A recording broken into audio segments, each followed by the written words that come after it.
All right, not the result we wanted. I thought the guys played hard, and we had some chances at the end of the game to win it. Didn't fall our way, but I'm extremely proud of how hard the guys played. We had some guys go down again, and some other guys stepped in and gave it all they had. So,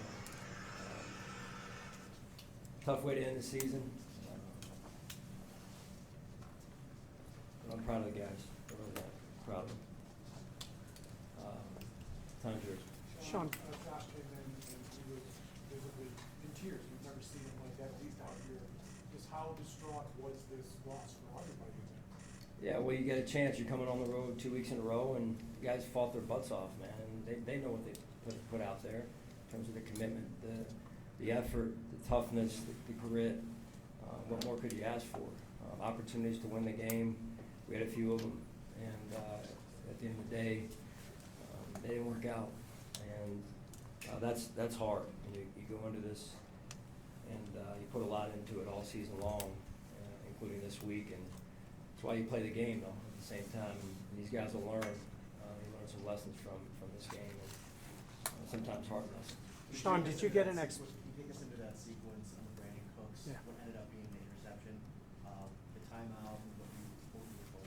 Yeah, so obviously I don't have the power to challenge, right? We're in overtime, so the flag is not an option to throw it down. So I called a timeout to try and get the process to slow down, because it seemed like the process was not slowing down. It was a rather rapid unfolding of the review, if there was review. And so I called a timeout to try and slow it down.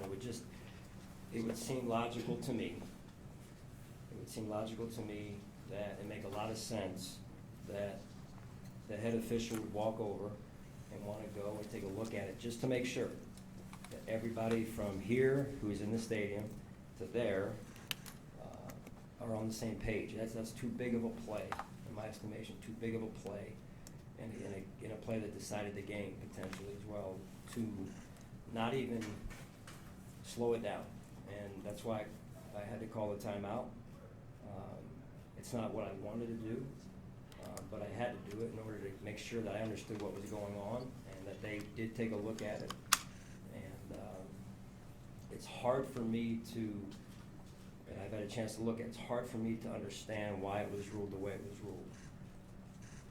And if it is ruled that way, then why wasn't it slowed down? Just to make sure that we have this right. That would have made a lot of sense to me, to make sure that we have this thing right, because that's a pivotal play in the game. We have the ball at the 20, maybe kicking a game-winning field goal right there. So I'll just leave it at that. But I'm saying it because I'm standing up for Buffalo, damn it. I'm standing up for us. What went on is not how it should go down, in my estimation. That plays, these guys spent 3 hours out there playing football, pouring their guts out, to not even say, hey, let's just slow this thing down. That's why I'm bothered. In your eyes, was the catch down by contact? In my eyes, it was, yes. In my eyes, it was.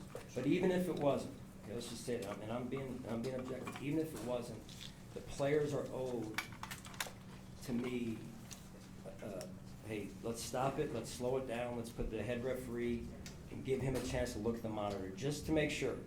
Just to make sure. Once you called the timeout and you were able to have discussion, had their minds already been made up, or was there anything? Well, when I called the timeout, I said, hey, I asked Brad Allen on our sideline, who was assisting us on our sideline. I said, hey, can you get Carl over here? And Carl came over. And those guys were great. They were great. And I said, hey, what did you see? And then somebody said, hey, New York has confirmed. New York has confirmed. And from that point, it was a moot point. We were moving on. Had I not called timeout, they were just moving on, it appeared. Now, the process that was going on before I called timeout, I can't tell you what that was, in all fairness right there. So when I finally got communication was when I called the timeout, and then we went from there. So, and this is not about, hey, we lost, so it's not about that at all. You play the game, you play it fair and square. I just, again, wish, I just, for the sake of the players and all the time and energy that was spent, 3 hours, 70-plus minutes of a game, that was a pivotal play. That's all I'm saying. Coach, a million plays in this game, but at the end of the first half, why try to do something rather than just, you know, down or head it. Yeah, I thought about it. You know, wanted to see if we could get one, just take one play and see if we could get a little bit of a chunk, you know, towards the sideline. If it's not there, let's throw it out of bounds. You know, wanted to see if we could get a little bit of a chunk, maybe get a field goal before half. Understand, wanted to be aggressive, but didn't work out. Coach Josh, when he was so emotional here, he basically put the loss on his shoulders. Yeah, it's What not would on you him. tell him that No, that's not the case? no, it's not on him. No, it's not on him. We had opportunities, all of us. And I'm extremely proud of him. He's a tremendous person, tremendous leader, tremendous quarterback. And, yeah, there's plays we all want back. What'd you see from your defense with some of the stops that they made to keep you guys in it? Yeah, again, in the second half, I thought first half, you know, we didn't play as well as we could have. Second half, Bobby and the staff made some adjustments, players stepped up, seemed to understand that the adjustments, and we shut them down pretty good. And, you know, that last exchange of the OT there, you know, they got in a spot where, you know, they got a good field goal kicker who can hit from, you know, 58, 60 plus. So it's just, we were just trying to, you know, knock them back if we could. So we ended up playing man or zero quite a bit. That's what led to some of the DPIs there. What happened on the Dane Jackson play, Mark and Mix touchdown? Yeah, just man-to-man situation there, and they made a play. John, injuries all year, have just been so hard for you. That play, we used to try for one play, you lost Cam Lewis and they go right at Savvy. I mean, it's Yeah. just, you can't make this shit up. I mean, it's just, Yeah. right? Well, it's partly on them, giving credit for attacking where there was somebody who wasn't, you know, the player who's normally there. But at the same time, you know, again, I give our guys, you know, we've been Rolodex in lineups all season long, and you know, nobody shied away from going out there. Nobody shied away from, you know, doing their job, trying to do their job to the best of their ability.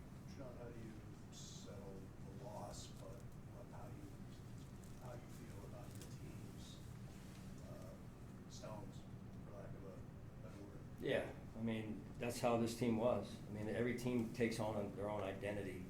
Some are finesse, some are physical. This team was physical. This team was tough. This team, you know, was next man up quite a bit of the year, and we grew from it, and they grew from it, and I think that's a remarkable thing about them, and to come here and battle like they did, even in the midst of, again, injuries right from the first play with Dorian. And, you know, I think that's you know, I love these guys. I really do. They gave us all they had. Is there a report on him, or they get it? I don't have an update. I know he was taken to the hospital. I don't have an update yet. All right. Thank you, guys.